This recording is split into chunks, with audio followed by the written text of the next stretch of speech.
الرحمن الرحيم الحمد لله رب العالمين والعاقبة للمتقين والصلاة والسلام على سيد الأنبياء والمرسلين سيدنا وحبيبنا وحبيب رب العالمين محمد وعلى آله وأصحابه ومن هدى بهديه إلى يوم الدين. قال الله تبارك وتعالى في كتابه المجيد والفرقان الحميد: فأعوذ بالله من الشيطان الرجيم بسم الله الرحمن الرحيم إنا نحن نزلنا الذكر وإنا له لحافظون. وقال تبارك وتعالى في مقام آخر: كنتم خير أمة أخرجت للناس تأمرون بالمعروف وتنهون عن المنكر. وقال تبارك وتعالى في مقام آخر: يا أيها الرسول بلغ ما أنزل إليك من ربك. برادران اسلام، سب سے پہلے ہم رب کریم کا شکر ادا کرتے ہیں کہ رب ذوالجلال نے ہم سب کو ایمان اور اسلام جیسی عظیم نعمت سے مالا مال فرمایا۔ دنیا میں انسان کو جتنی بھی نعمتیں ملتی ہیں، ان نعمتوں میں سب سے عظیم اور سب سے بڑی اگر کوئی نعمت ہے تو وہ نعمت ایمان ہے۔ حضرت علی رضی اللہ تعالیٰ عنہ فرماتے ہیں کہ اللہ رب العزت ایمان انہی لوگوں کو عطا فرماتے ہیں جن سے اللہ محبت کرتے ہیں، اور جن لوگوں سے اللہ کو محبت نہیں ہوتی اللہ انہیں ایمان سے محروم رکھتا ہے۔ مال اللہ اسے بھی دیتا ہے جس سے خوش ہوتا ہے، جس سے محبت کرتا ہے اور جس سے ناراض ہوتا ہے، اور دیگر تمام نعمتوں کا یہی حال ہے۔ صرف ایمان ایک ایسی نعمت ہے جو اللہ اپنے محبوب بندوں کو عطا فرماتے ہیں۔ تو اللہ رب العزت نے مجھے اور آپ کو، ہم سب کو ایمان عطا فرمایا۔ اس کا مطلب یہ ہے کہ اللہ رب العزت ہم سے محبت کرتے ہیں۔ ہم اس پر اللہ کا جتنا بھی شکر ادا کریں کم ہے۔ آپ جیسا کہ جانتے ہیں جس دور سے ہم گزر رہے ہیں یہ فتنوں اور آزمائش کا دور ہے۔ ہر طرف سے فتنے یہ انسان کو ہلاکت کی طرف لے جا رہے ہیں۔ ایسے دور میں اپنے ایمان کو اور اپنے اسلام کو بچانا یہ مومن کی سب سے بڑی ذمہ داری ہے۔ قرآن کریم اسی لیے کہتا ہے: یا ایھا الذین آمنوا آمنوا، اے ایمان والو ایمان لے آؤ۔ سوال پیدا ہوتا ہے ایمان والے ایمان کیوں لے آئے جب پہلے سے ایمان ہے؟ تو ہمارے مفسرین فرماتے ہیں یعنی ایمان پر ثابت قدم ہو جاؤ۔ اسی لیے قرآن کریم کی سورہ مبارکہ سورہ فاتحہ ہم ہر نماز کی ہر رکعت میں پڑھتے ہیں، جس میں اللہ ہر مرتبہ ہمیں کہتے ہیں اہدنا الصراط المستقیم، کہ تو ہمیں سیدھا راستہ بتلا، سیدھے راستے کی ہدایت عطا فرما۔ جبکہ ہم تو پہلے سے سیدھے راستے پر ہیں، مگر چونکہ اس دنیا میں سیدھے راستے پر جم جانا یہ آسان کام نہیں ہوتا ہے۔ انسان کو سیدھے راستے سے ہٹانے کے لیے طرح طرح کی سازشیں ہوتی ہیں، طرح طرح کے فتنے اور طرح طرح کے حالات اس کو گھیرے ہوئے ہوتے ہیں۔ اس کے لیے ہدایت پر جم جانا سب سے مشکل ترین امر ہوتا ہے۔ اسی لیے اسے ہر رکعت میں اس دعا کا حکم دیا گیا کہ وہ اللہ سے مانگے اہدنا الصراط المستقیم، کہ اے اللہ تو ہمیں سیدھے راستے کی ہدایت عطا فرما۔ صراط الذین انعمت علیہم، ان لوگوں کا راستہ جن پر تو نے انعام کیا، جس کو قرآن کریم نے دوسری جگہ پر بیان کیا: من النبیین والصدیقین والشہداء والصالحین وحسن اولئک رفیقا، کہ انبیاء کا راستہ، صدیقین کا راستہ، شہداء کا راستہ اور صالحین کا راستہ کہا، اسی راستے کو صراط مستقیم کہا جاتا ہے۔ اس دنیا میں صراط مستقیم پر انسان کو گامزن کرنے کے لیے بہت ساری تحریکیں وجود میں آئی۔ نبی کریم صلی اللہ علیہ وسلم کے دور مسعود سے لے کر آج تک ہزاروں انسان جس زمانے میں جس طرح کی ضرورتیں پیش آئی وہ ایمان کو بچانے کی تحریکیں لے کر کھڑے ہوئے۔ جب انگریز اس ملک میں آئے تو انگریزوں نے یہ پلان بنایا کہ اس ملک سے مسلمانوں کے دلوں سے ایمان اور اسلام کو ختم کر دیا جاوے، اور مسلمانوں کا رشتہ ان کے خالق اور مالک سے توڑ دیا جاوے، انہیں دین سے دور کر دیا جاوے۔ تو اس موقع پر ایک جماعت کھڑی ہوئی علماء کی، اور اس جماعت نے مدارس کا جال بچھایا اور اس طرح سے مدارس کے ذریعے سے اسلام کو زندہ رکھا، مگر جب دیکھا کہ صرف مدارس اور مکاتب سے دین کا بچانا آسان نہیں رہا، اس لیے کہ لوگوں میں دین کا علم سیکھنا یہ اس کی طلب باقی نہیں رہی، تب پھر اللہ رب العزت نے مولانا الیاس صاحب رحمت اللہ علیہ کو کھڑا کیا۔ آپ نے 1926 میں دعوت و تبلیغ کے اس کام کو شروع کیا۔ آپ چونکہ ایک ایسے خاندان سے تعلق رکھتے تھے جو علم و تقوی اور زہد و پرہیزگاری کا مجسم تھا، اسی لیے فرماتے ہیں کہ آپ جب چھوٹے تھے تو آپ کھیلتے رہتے تھے، تو آپ کی دادی ایک مرتبہ آپ کو بلاتی ہے اور آپ کا سر سونگھتی ہے اور اس کے بعد کہتی ہے کہ الیاس مجھے تیرے سر سے صحابیت کی خوشبو آ رہی ہے۔ کیا فرماتی ہے؟ الیاس مجھے تیرے سر سے صحابیت کی خوشبو آ رہی ہے۔ کیا مطلب؟ وہ یہ کہہ رہی تھی کہ ایسا کام اللہ آپ سے لینے والا ہے جیسا کام حضرات صحابہ کرام رضوان اللہ تعالیٰ عنہم اجمعین سے لیا گیا۔ ایسے بچے کب وجود میں آتے ہیں؟ حضرت قاری طیب صاحب فرماتے ہیں کہ حضرت مولانا الیاس صاحب کی والدہ یہ نماز کا اتنا اہتمام فرمانے والی تھی کہ جب اذان ہو جاتی تھی، اگر وہ روٹی پکاتی تو روٹی اگر اس نے توے پر رکھا ہوتا انہوں نے، تو اذان ہونے کے بعد ویسے ہی چھوڑ کر وہ نماز کے لیے چلی جاتی تھی۔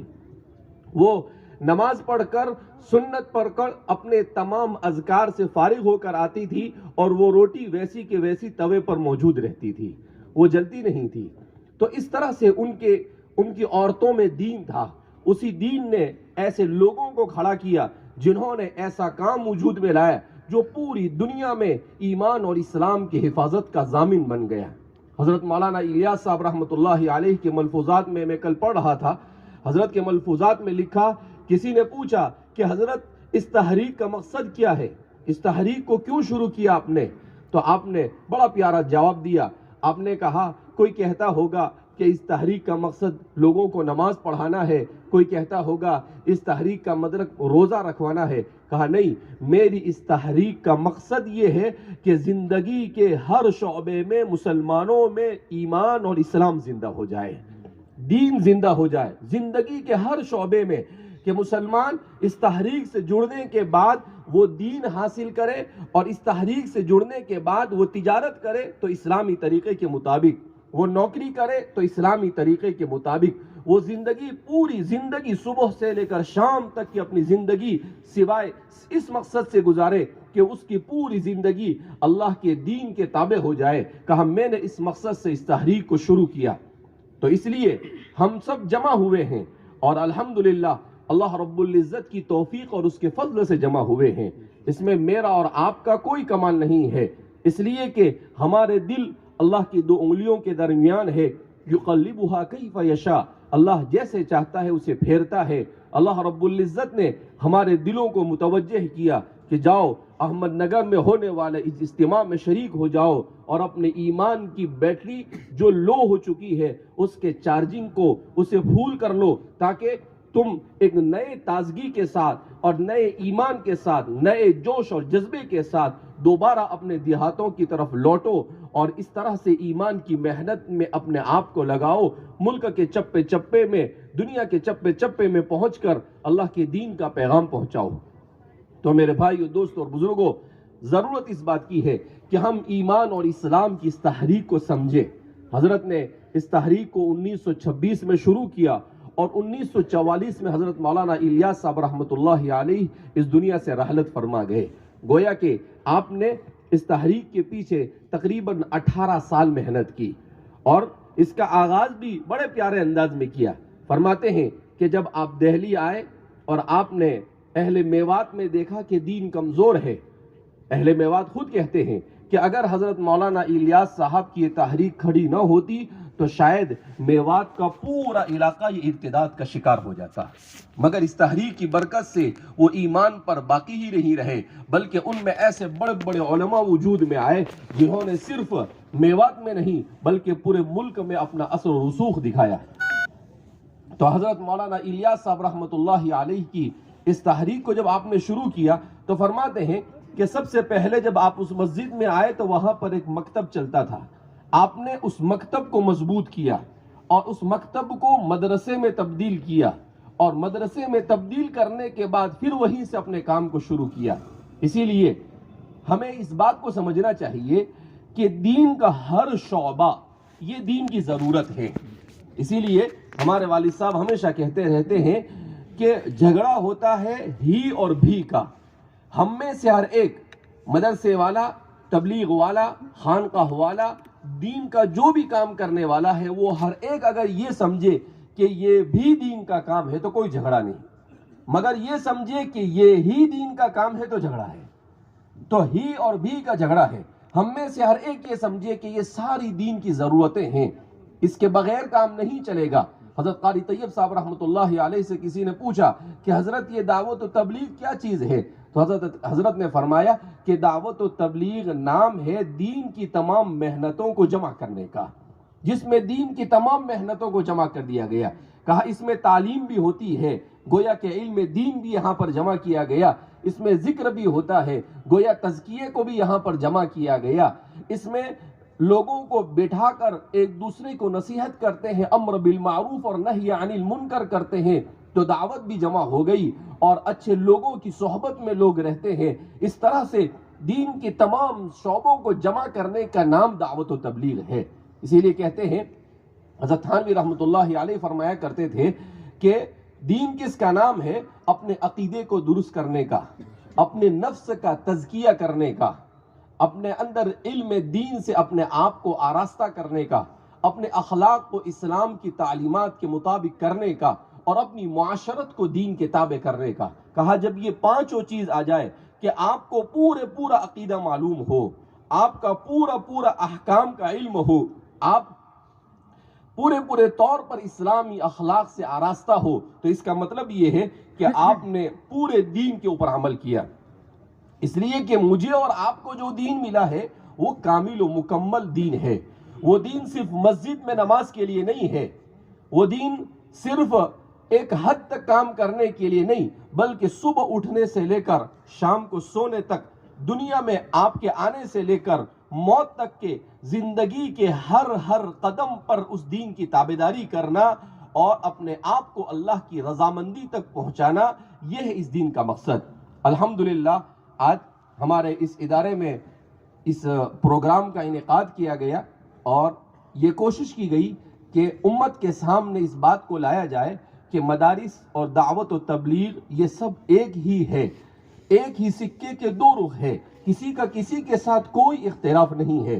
اور ہم ایک دوسرے کے ساتھ اسی طرح سے، کیوں؟ اس لیے کہ فتنوں کے اس دور میں دشمن تو یہ چاہتا ہے کہ ہمیں آپس میں لڑائے، ہمارے اندر اختلاف اور انتشار پیدا کرے، مگر ہمیں یہ کوشش کرنی ہے اللہم الف بین قلوبنا، اے اللہ ہمارے دلوں کو جوڑ دے، اے اللہ ہمارے دلوں کو جوڑ دے، ہمارے اختلاف کو ختم فرما اور ہم میں ایسی محبت اور مودت عطا فرما جیسی آپ نے اوس و خزرج میں عطا فرمائی. اوس اور خزرج ایک زمانے میں جان کے دشمن تھے. جنگ بعاث ہوئی ان کے درمیان، 12 سال تک ایک ہی جنگ دو خاندانوں کے درمیان چلتی رہی. مگر رسول اللہ صلی اللہ علیہ وسلم کے مدینہ آنے کے بعد سب سے بڑا کام جو آپ صلی اللہ علیہ وسلم نے کیا وہ کیا ہے؟ قرآن کریم نے خود اس کو بیان کیا. کیا کیا وہ؟ الف بین قلوبہم، کہ اللہ رب العزت نے ان کے دلوں میں جوڑ پیدا کر دیا. انبیاء کرام علیہ السلام کے جس مشن کو لے کر ہمارے یہ ساری کے ساری تحریکات چل رہی ہے، اس کا مقصد جوڑ ہے، کسی طرح سے امت کو جوڑا جاوے. الحمدللہ ہم بہت ہی خوش قسمت ہے کہ اللہ رب العزت نے ہمیں فجر کے بعد بابرکت وقت میں ایک بابرکت مقصد کے ساتھ بابرکت مجلس میں یہاں پر جمع ہونے کی توفیق مرحمت فرمائی، اور وہ ہے حفظ قرآن کے ختم کی مجلس، جس میں اس ادارے کے جامعہ محمدیہ بارہ بانکی کے کتنے طلبہ حافظ ہو رہے ہیں؟ 12 باولی کتنے؟ 31 طلبہ ماشاءاللہ حفظ قرآن سے آراستہ ہو رہے ہیں. قرآن کریم یہ چونکہ ایمان اور اسلام کی تمام چیزوں کی حفاظت کی بنیاد ہے. قرآن کریم کے بارے میں اللہ نے کیا کہا؟ اِنَّا نَحْنُ نَزَّلْنَا الذِّكْرَ وَإِنَّا لَهُ لَحَافِظُونَ، کہ ہم نے اسے نازل کیا اور ہم ہی اس کے محافظ ہیں. تو اللہ رب العزت نے اس کی حفاظت کا انتظام کیسے کیا؟ اللہ رب العزت نے اس کی حفاظت کا انتظام اس طور پر کیا کہ اس کے یاد کرنے کو امت کے لیے آسان کر دیا۔ 750 صفحے کا قرآن ایک ایسا بچہ یاد کر لیتا ہے جس بچے کو ایک لفظ بھی عربی زبان سمجھ میں نہیں آتی ہے، ایک لفظ عربی زبان کا نہیں سمجھ میں آتا ہے، مگر وہ صرف قرآن نے یہ کہا وَلَقَدْ يَسَّرْنَا الْقُرْآنَ لِلذِّكْرِ فَهَلْ مِن مُدَّكِرٍ، ہم نے قرآن کریم کو آسان کیا، ہے کوئی جو اس سے نصیحت کرے، ہے کوئی جو اسے یاد کرے۔ اسی لیے امت میں ایسے لوگ پیدا ہوئے کہ جنہوں نے قرآن کریم کے اوپر محنتیں کی اور قرآن کریم کو یاد کیا۔ الحمدللہ آپ کے اس ادارے سے اب تک کے تقریباً 700 سے زیادہ بچوں نے قرآن کریم کا حفظ مکمل کیا ہے مختصر سے عرصے میں۔ تو یہ اللہ رب العزت کا بڑا احسان اور اکرام ہے۔ قرآن اللہ کی کتاب ہے، امت کو اپنے ایمان اور اسلام کو بچانے کے لیے قرآن کے ساتھ جوڑنا یہ ضروری ہے۔ میں اپنے اکثر بیانوں میں کہتا رہتا ہوں کہ حضرت علی رضی اللہ تعالیٰ عنہ فرماتے ہیں کہ ایک موقع پر نبی کریم صلی اللہ علیہ وسلم نے صحابہ سے کہا کہ ایک زمانہ میری امت پر آنے والا ہے جس میں بے شمار فتنے ہوں گے، اتنے فتنے ہوں گے کہ ان فتنوں کا مقابلہ کرنا مسلمان کے لیے آسان نہیں ہوگا۔ حضرات صحابہ کرام رضوان اللہ تعالیٰ عنہ مجمعین نے فوراً سوال کیا وَمَا الْمَخْرَجُ مِنْهَا یا رسول اللہ، اللہ کے رسول صلی اللہ علیہ وسلم ان فتنوں سے کیسے بچا جائے، اس سے نکلنے کی تدبیر کیا ہوگی؟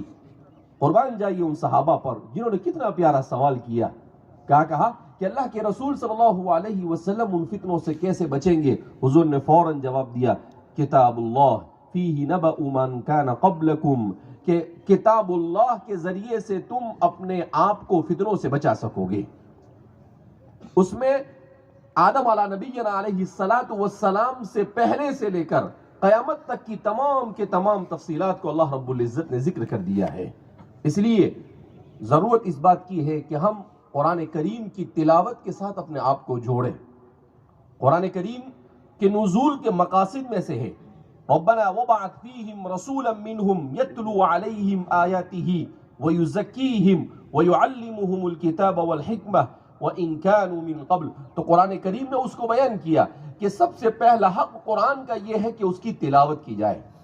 آج افسوس کے ساتھ کہنا پڑتا ہے کہ امت قرآن کریم کی تلاوت سے دور ہو چکی ہے، قرآن نہیں پڑھتے ہیں۔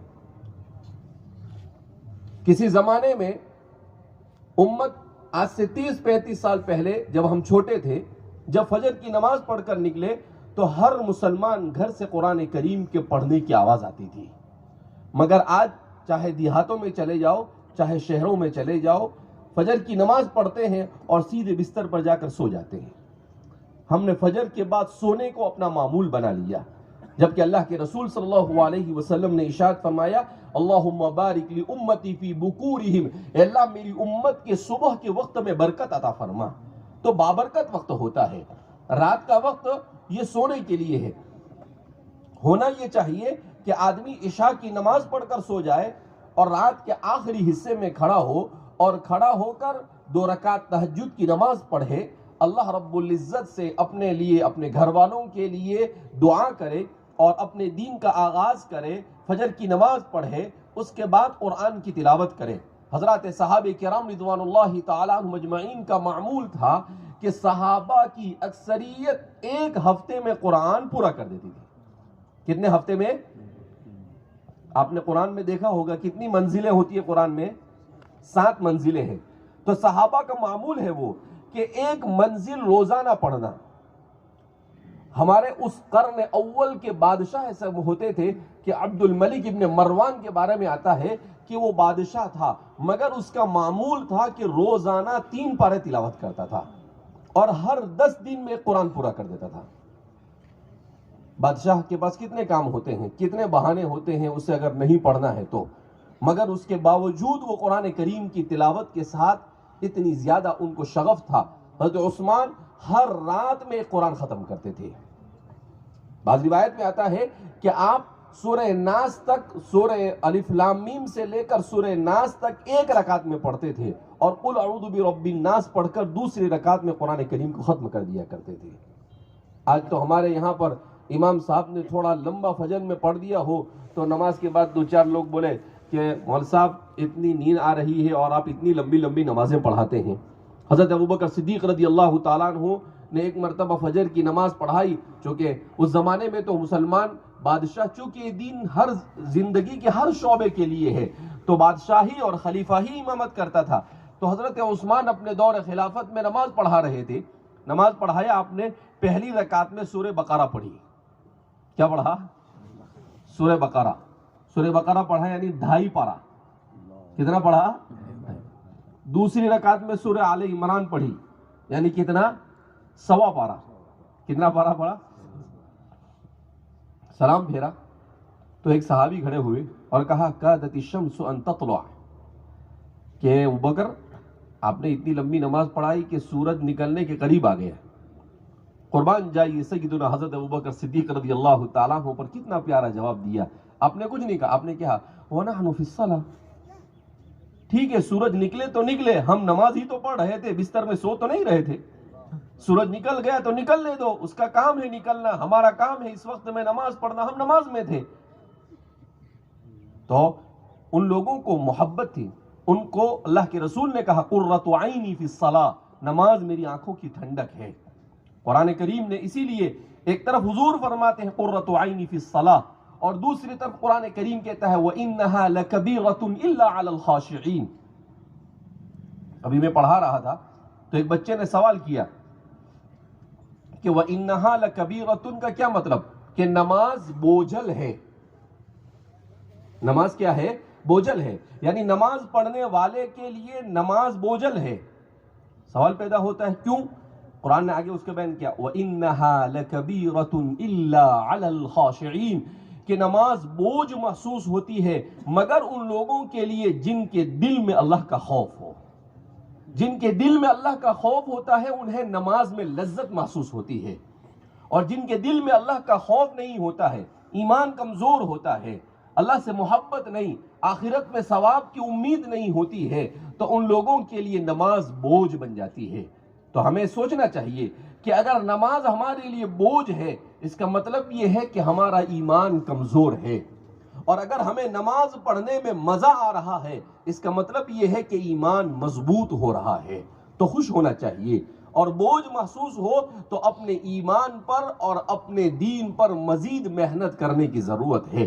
اس لیے میرے بھائیو، دوستو اور بزرگوں، اللہ رب العزت نے ہم سب کو ایک اچھی مناسبت سے یہاں پر جمع کیا ہے کہ ہم قرآن کی مناسبت سے جمع ہوئے، ہم دعوت و تبلیغ کی مناسبت سے یہاں پر جمع ہوئے ہیں۔ تو اب ہم ایک پیغام یہاں سے لے کر جائے کہ ہم میں سے ہر ایک اپنے گھر میں قرآن کریم کی تلاوت کا معمول بنائے گا۔ قرآن پڑھیں گے بھائی؟ کون کون قرآن پڑھے گا روزانہ 1 پارہ؟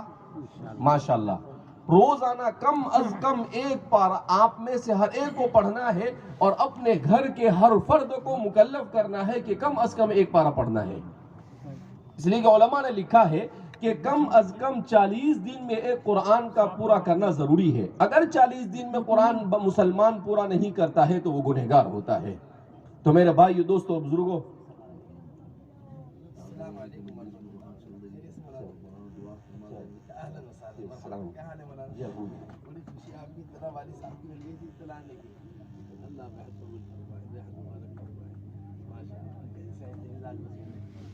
خوب آپ کے تذکرے ماشاءاللہ سے کرتے ہیں، اللہ آپ نے حد قبول فرمائے، بہت خوشی آپ کی اجازت سے تو حاضر ہوتے مدرسے میں۔ ان کو مہاراشٹر والوں کو اللہ ہدایت دے، انہوں نے 4-4 5-5 بیان دن میں کروا دی، صبح سے لے کے شام تک باندھا ہوا ہے، 1 منٹ ابھی مجلس بیچ میں چھوڑ کر آئے ہیں۔ ابھی کیا حضرت کو خیر بڑی مشغولی، حضرت کی مشغولی کا سامنے تو ہماری کوئی مشغولی نہیں ہے۔ حضرت کے کام میں رہے، حضرت صاحب اللہ آپ کو خدمات، اللہ آپ کو دے رہے، آپ سے کام دے رہے ہیں، تو ہم سب کے لیے بڑی فضیلت کر رہی ہے۔ والی صاحب نے آپ کے ذریعے اللہ کے کام میں بڑی خوشی ہوتی ہے، دعائیں مستقل اجتماعی انفرادی آج دعا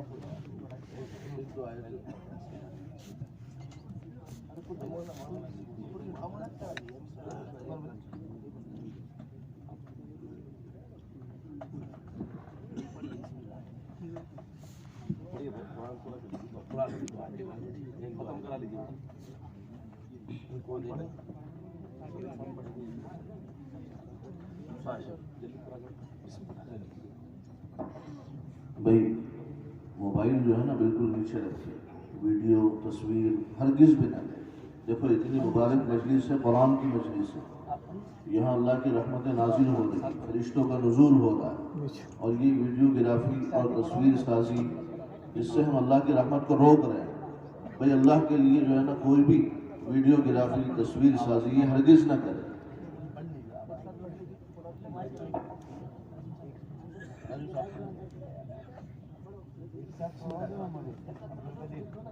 ایک ساتھ پڑھنے کی شروعات کرو۔ اعوذ باللہ بسم اللہ شروع کرو نا ایک ساتھ۔